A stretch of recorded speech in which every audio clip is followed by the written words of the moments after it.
Hello and welcome back to English Unlimited Podcast. The place where we break down English for you. And we dive deep into how you can actually use the language to change your life. I'm your host, Charlie. And I'm Jamie. Good to be here, everyone. I want to start today with a mental picture. Okay.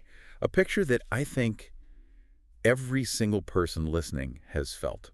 Maybe even this morning. I'm intrigued. Picture this. You're in a situation you have to speak English. A job interview, a class presentation, even just a new group of friends. The pressure is on. The pressure is on. And you have the knowledge, right? The vocabulary is floating around in your brain somewhere. But the second you feel eyes on you, the moment you go to open your mouth. Yes. Your inner critic just slams the door shut. It whispers, don't. You'll embarrass yourself. That is such a universal feeling, the classic public speaking anxiety, but then you add the extra layer of doing it in a second language. It's incredibly stressful. It is. And that hesitation, that split-second fear, it's just devastating because that self-consciousness can make you freeze up. And even if you do manage to speak, you might sound inept or unsure. Right, even if you know the material inside and out. Exactly. The fear of being corrected or even mocked for one tiny grammar mistake keeps so many smart, capable people completely silent. And that silence is where learning just stops. It does. One of our sources today puts it perfectly. Fear is a massive barrier. If you're constantly holding back, constantly keeping quiet to avoid mistakes, you're robbing yourself of the chance to practice. You're cutting off your own supply of experience. And that's exactly the mission for today's deep dive. We are talking directly to you, the learner who is ready to finally conquer that shyness. We're going way beyond just theory. We're looking at what thousands of real English students actually do based on, solid academic research. We're talking about proven, student-led strategies they use to build oral fluency and confidence at the same time. We've got some really fascinating research today. There's a big study on self-initiated learning strategies, and we'll also be digging into some foundational language acquisition theories. And what's the big promise for today?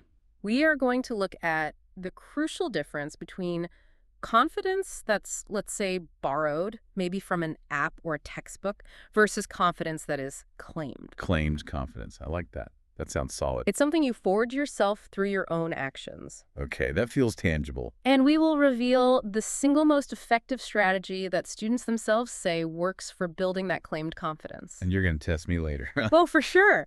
I'll be quizzing you on today's vocabulary, including a really beautiful idiomatic phrase, to take root. I am ready to claim that vocabulary. But first, a really quick request for everyone listening. Yes. We are so dedicated to helping you on your learning journey, and if you find these deep dives valuable, please take just 1 second right now to hit the like button and subscribe to the English Unlimited podcast. It really does help us reach more learners just like you, and it lets us keep making these detailed episodes. Okay, so let's start at the beginning. We need a clear target. When we say speaking English well, what does that even mean? That's the perfect place to start. We need to know the destination before we can draw the map. So when the researchers, like in that Sriwijaya University study, when they measure progress, what's the actual, technical definition of oral fluency? Okay, so according to the academic sources, oral fluency is defined as the ability to communicate, and these are the key words: smoothly, easily, and coherently. Smoothly and easily. So it's not about being perfect. It's not about perfection. It's about how effortless and natural your speech sounds to the person listening. Oh, so it's about the listener's perception. Exactly. Right. And that perception is measured by your performance in 3 specific subskills. You can think of them as the 3 pillars of fluency. Okay, what are they? So pillar 1 is the speed of speech, how quickly you can produce the words. Pillar 2, and this one is so important, is the appropriateness of pauses. Appropriateness of pauses. What does that mean? It means, are you pausing at natural points in a sentence, like between ideas? Or are you pausing in the middle of a phrase because you're searching for a word? Okay. The and pauses. Precisely. And the third pillar is the accuracy of grammatical pronunciation, which just means, are you forming the sounds and words clearly and correctly? Wait, I have to jump in here. I have to challenge this. Go for it. Because as a learner, I feel this immense pressure to speak fast. I think speed equals fluency. But are you saying that if I rush and I start stumbling and making those weird pauses, I actually sound less fluent? That is a brilliant question, and it gets to the absolute heart of the issue. Really? Yes. Researchers have found that fluency is, and they use this word, multidimensional. Multi-dimensional. If you speak super fast, but your pauses are disruptive, they interrupt the natural rhythm of the sentence. Because I'm in my head translating grammar rules or something. Yeah, exactly. That significantly reduces the perception of fluency. It doesn't matter how fast the words are if the rhythm is all wrong. So if I record myself saying, I went to the store yesterday, the speed doesn't save me. It doesn't save you at all. A learner who aims for just raw speed often sacrifices smoothness and coherence. So what's the alternative? It is far, far better to speak a little bit slower, but maintain a smooth, connected flow. Focus on smoothness, not speed. That's the key. Fluency is about continuity, not just velocity. It's the difference between sounding panicked and sounding deliberate. Wow. That completely reframes the goal. It's not about rushing. It's about being clear and deliberate. That's a huge weight off my shoulders. And it's a high-stakes skill. Yeah. That's why students care so much. English is the international language, right? Being able to speak fluently opens doors for your career, for your education, for connecting with the world. But to master the tool, you have to use the tool. And that brings us right back to the biggest roadblock we talked about at the start, that anxiety. Yes. When the sources talked to students, what were the main, psychological things that stopped them from even trying to be fluent? The answers were almost identical across all the data. It's a three-part problem. Okay. The overwhelming fear of making mistakes, the intense fear of being judged by other people, and the result of those two fears, a deep lack of self-confidence. And where does that fear even come from? Are we just born with it, or does it come from experience? Oh, it's almost always rooted in negative past experiences. Like what? The research is clear on this. Being corrected really harshly in front of others, or worse, being laughed at for making an error. Oh, yeah. Those memories get stored in the emotional part of the brain. They trigger this instinct to just avoid that pain in the future, even if your current classroom is actually very supportive. So shyness isn't just a personality thing. It's actually a defense mechanism. It's a defensive strategy, exactly. And the result, like we said, is that by being shy, by being reluctant to practice, we literally hold back our own progress. We do. And that phrase, to hold back, is so central to this whole problem of self-sabotage that we really need to stop and unpack it. Okay, let's do it. We've said it a few times now. Fear makes people hold back. It's a phrasal verb, and I want to make sure everyone listening really gets the nuance. Good idea. So what does it mean exactly to restrain yourself like that? Okay, so to hold back means to stop yourself from doing something. It could be an action, an emotion, even a piece of information. And it's usually because of something negative. Usually, yes. Right. Typically because of fear or doubt or just being overly cautious. In language learning, it means you are intentionally self-limiting your participation. Self-limiting. So you could say something, but you choose not to. Precisely. It's a conscious decision that's fueled by a negative emotion like fear. It's that moment you choose silence because it feels safer than taking a risk. Right. Can we hear it in a few different contexts? Absolutely. Let's do 3 examples. Great. Number 1, a formal one. The government chose to hold back the sensitive economic data until the markets had stabilized. Okay, so restraining information. Exactly. Number 2, a more casual one. I really wanted to try out for the basketball team, but my self-doubt made me hold back. Restraining an action because you're scared. Spot on. And number 3, a bit of a funny one. My dog watched the mail carrier walk past, and with tremendous effort, managed to hold back the urge to bark. Huh. I like that one because you can feel the internal struggle. It's an active effort not to do something. Yes, it's an act of restraint. Let's try a little role play. Let's make it more realistic. Okay, let's do it. Imagine we're in a study group planning a trip. Okay. So, I had this idea. I thought maybe we could take the bus instead of the train. It's cheaper and the view is better. But then everyone started talking about the train schedules and getting all technical. And what did you do? I swallowed my words. I completely held back. But why did you hold back? That's a great idea. We're your friends. The bus option is smart. I know, but I was worried about my English. Yeah. I thought I would mess up the word for scenic route or something, and then everyone would focus on my mistake instead of the idea itself. So you chose safety. I chose safety over being corrected. I get it. But every single time you hold back, you're just reinforcing that fear. You're teaching your brain that silence is the right choice. So what do I do next time? Next time, just remember that the core idea is valuable, even if you stumble over a word or two. Don't let that fear make you hold back your contributions. That's good advice. It's the fear of judgment, really. It always is. And notice the words that usually go with this phrase, the collocations. Okay. We often talk about holding back emotion, like holding back tears or holding back information, words, and of course, the big ones, holding back because of fear or doubt. It's almost always about self-limitation. Exactly. Okay, so we've got our goal. Fluency is smoothness. And we've got our enemy, fear, that makes us hold back. Right. So now let's get into the academic blueprint. How do we actually overcome that fear? This brings us to the work of a real pioneer in this field, Stephen Krashen. Ah, we're talking about the famous effective filter hypothesis. Yeah. I've heard the term, but can you break it down for us in a practical way? Absolutely. Krashen's theory is, well, it's revolutionary because it shifts the focus from just skills to your emotional readiness to learn. Emotional readiness. Yeah. The hypothesis basically states that high stress, anxiety, low self-esteem, or even low motivation, they all act like an invisible filter in your brain. A barrier. A filter that does what? It actively blocks what he calls comprehensible input. Which is? The language you're hearing or reading that's just a little bit above your current level, the stuff you need to grow. Wait, so you're telling me that the language input could be perfect, the teacher could be amazing, but if I'm stressed out, my brain physically just refuses to learn it? That is precisely what the theory suggests. Wow. High stress triggers your body's fight or flight response. Your brain diverts all its energy to managing the emotional threat, the fear of making a mistake, instead of processing language. So the new vocabulary just hits the filter and bounces off. It doesn't get in. It doesn't get absorbed. That's why anxiety isn't just uncomfortable. It is literally an information blocker. So how do we lower that filter? What's the solution? The solution is to create what Krashen called a stress-free learning environment. And what does that look like? It means prioritizing communication over constant, harsh grammar correction, especially at the beginning.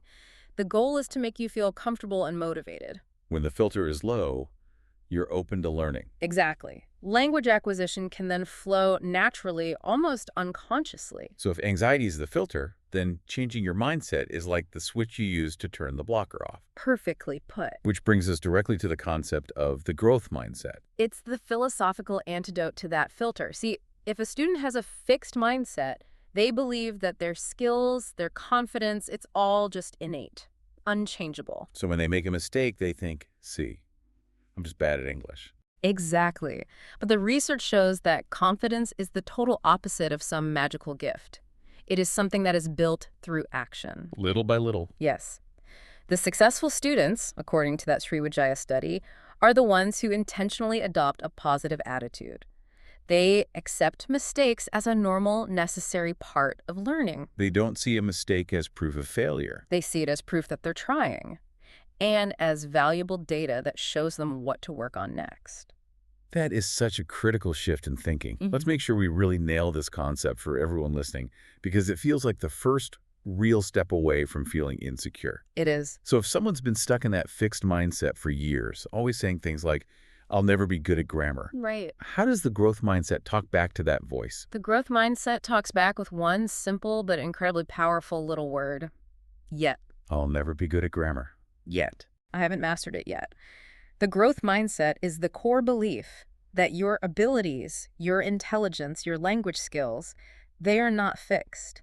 They can be developed, they can be strengthened through dedication, hard work, and feedback. It shifts the focus from who you are right now to who you could become. It does. So instead of saying, I am bad at English, you say, I am currently in the process of acquiring English. It moves the focus from a fixed identity to a dynamic skill. You've got it. It's the difference between labeling yourself and assessing your skills.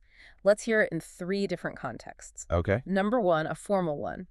The company encourages all employees to cultivate a growth mindset to embrace innovation. Okay, a philosophy of continuous improvement. Exactly. Number 2, a casual one. I didn't get the promotion, but my growth mindset just means I see it as a chance to get specific feedback for next time. Turning a setback into a learning plan. I like that. And a funny one.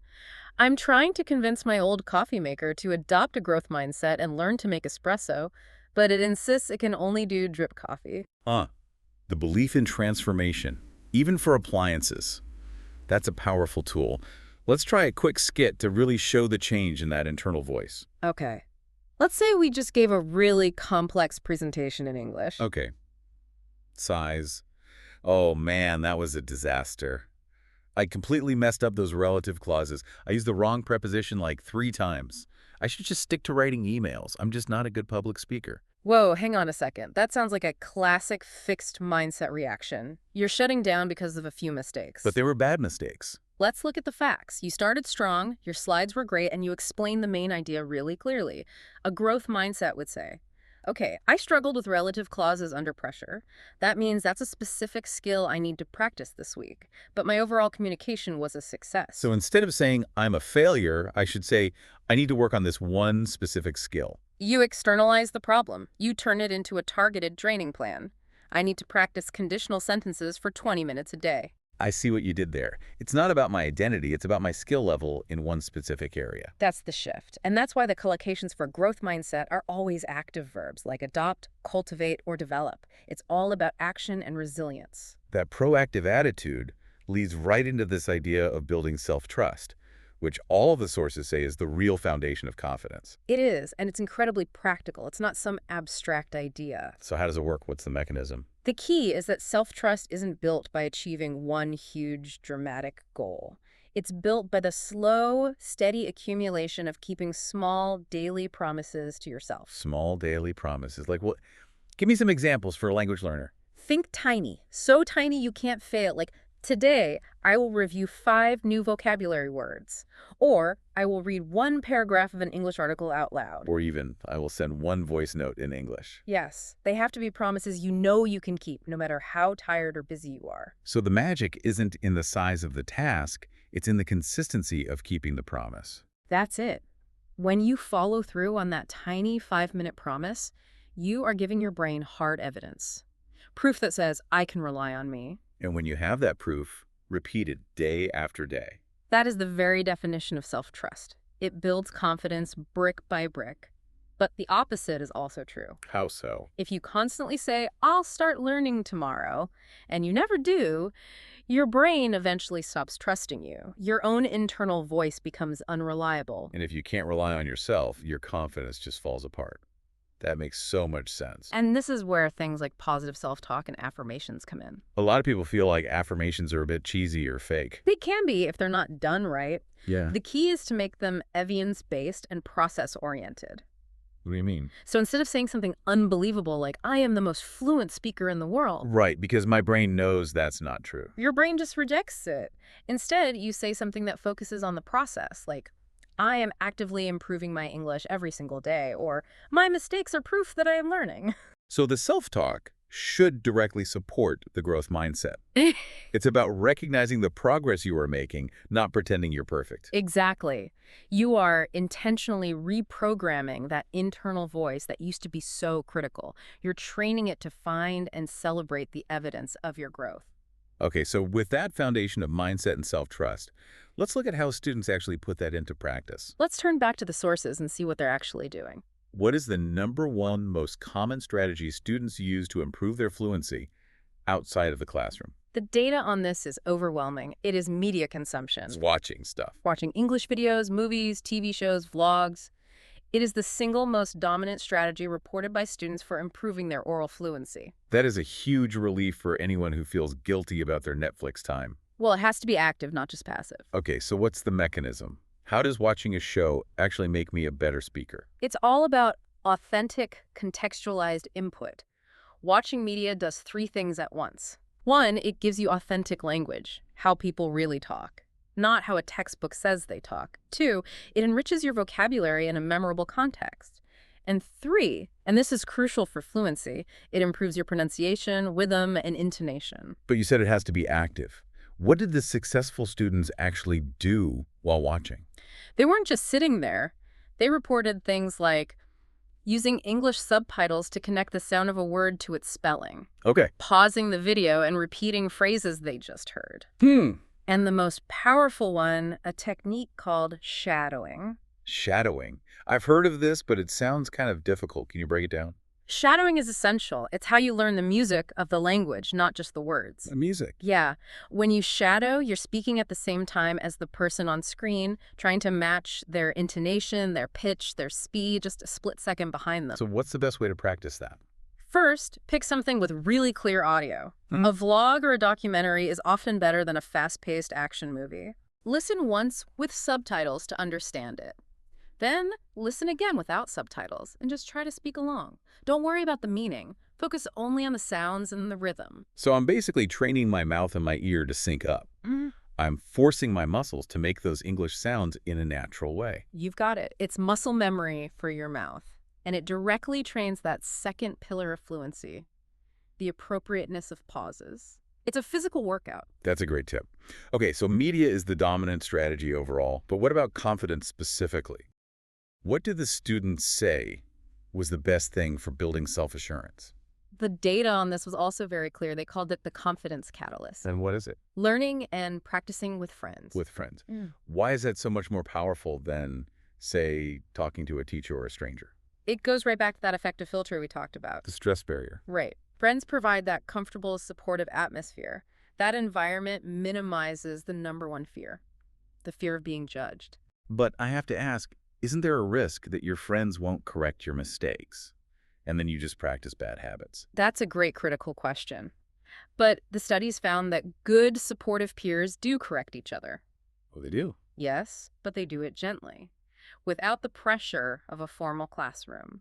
So the correction is received as helpful feedback, not as a judgment of your ability. So the low-pressure environment makes you actually receptive to the correction instead of feeling embarrassed by it. Absolutely. You're willing to risk making a mistake in that safe space, which means you actually get to speak, you gain experience, and you start collecting those small wins. It creates a positive feedback loop. And we're seeing this reflected in the kind of media students are choosing now, too. We are. The study on podcasts like this, one found students love them because they're flexible and they provide that authentic input from native speakers. They're training their ear for real-world English. Which boosts their confidence. And then you have the rise of online influencers in the self-improvement space. Right. The sources mentioned creators like the Wizard Liz. Exactly.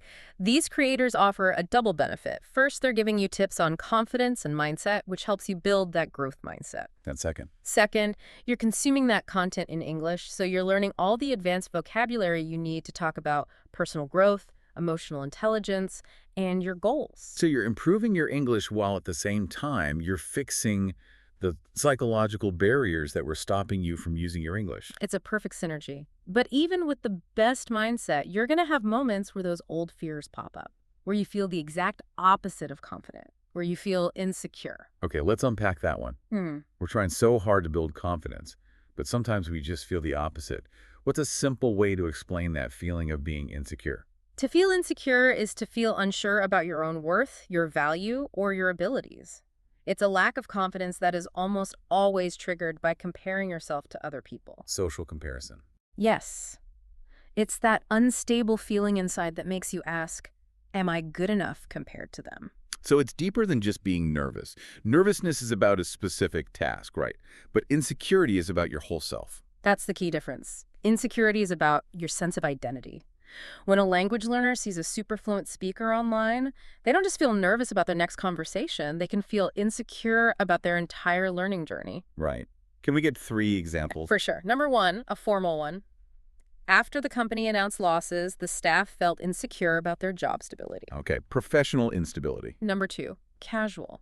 She felt insecure about going to the party because she didn't know anyone there. Social self-doubt. And number 3, a funny one. The young chef felt insecure about his souffle when his grandmother walked into the kitchen because her recipes are always perfect. The comparison trap. That's the real killer, isn't it? Yeah. Let's do a quick skit on that. Okay.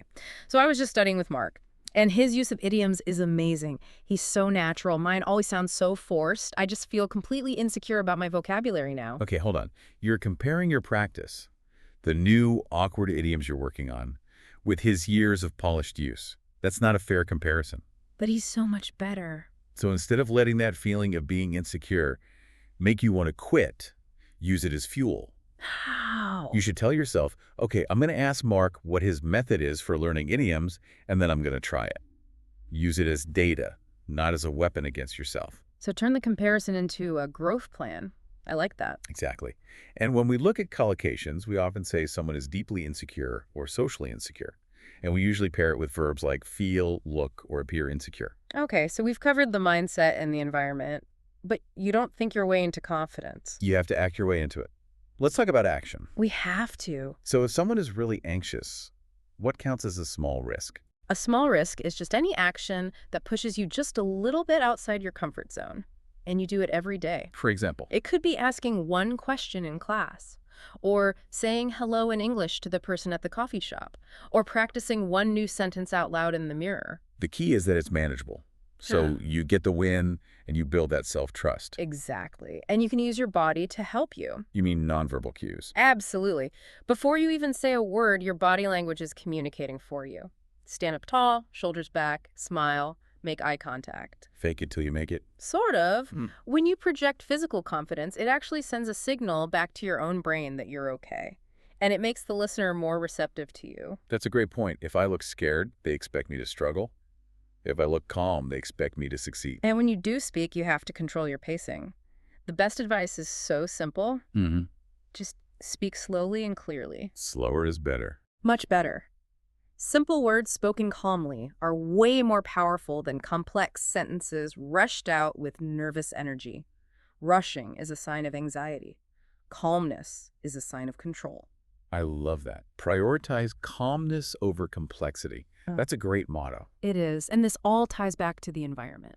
You mentioned that saying you are the average of the 5 people you spend the most time with. It's so relevant here. If your study group is negative or fearful, that energy is going to pull you down. You have to intentionally surround yourself with those positive, supportive people. The confidence catalysts. Yes. You want to be in an environment where putting in the effort feels normal, where growth is the expected outcome. And that brings us to the final big choice. You called it the power of ownership. Yes. You talked about choosing visibility over safety. What does that mean in practice? It means you have to challenge your instinct to hide. Safety is staying quiet in the back of the classroom. And visibility is raising your hand to ask one question in the front row. Real confidence doesn't need to be loud or show off. It just expresses itself by taking those small, calculated risks. Can you give me 3 low-risk visibility actions someone could do this week? I can. 1, send a 1-minute voice note in English to a friend, just talking about your day. Okay. 2, in your next class, volunteer to answer one question. Not the hardest one. One you're pretty sure you know. I can do that. And 3, the next time you watch an English video on social media, write one comment in English instead of just scrolling past. Those are all totally manageable, but they force you to be seen. They force you to choose visibility. The longer you stay hidden, the harder it is to ever show up. And once you start taking those risks and getting those wins, your confidence goes from being fragile to being permanent. It starts to take root. Ah, there's our phrase. That's the perfect metaphor to end on. It sounds so powerful. It is. Let's unpack it. Okay, you said, when confidence starts to take root. It's such a beautiful idiom. What exactly does that metaphor mean? Well, think about a plant. Its roots are what anchor it to the ground, what make it stable and strong enough to survive a storm. Right. So to take root means to become fixed, established, or permanent. Just like an idea or a habit growing strong roots deep inside your mind, it's becoming a stable, unshakable part of you. So it's the change from something being temporary and fragile to something being foundational and strong. That's a perfect way to describe it. Let me give you 3 examples. Right. 1, a formal one. The government's new policies have finally begun to take root, leading to measurable economic stability. So it became established. Oh, permanent. exactly. 2, a casual one.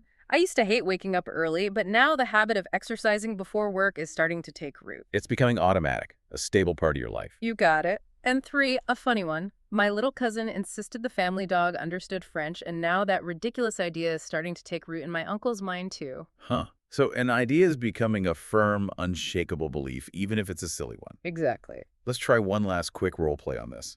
Okay, I just started your suggestion of journaling in English for 10 minutes every morning. Great. But it feels so awkward. I'm constantly looking up words. I'm worried I'm going to lose my motivation. Don't worry about the awkwardness right now. The important thing is that you're showing up every day.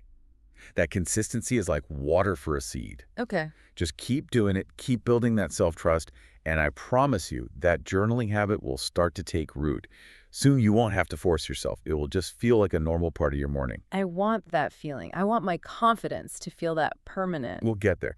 And for everyone listening, notice the collocations. We usually pair to take root with abstract ideas that become stable, like a habit, a belief, an idea or a change. And we often say it takes root firmly or deeply. Love it.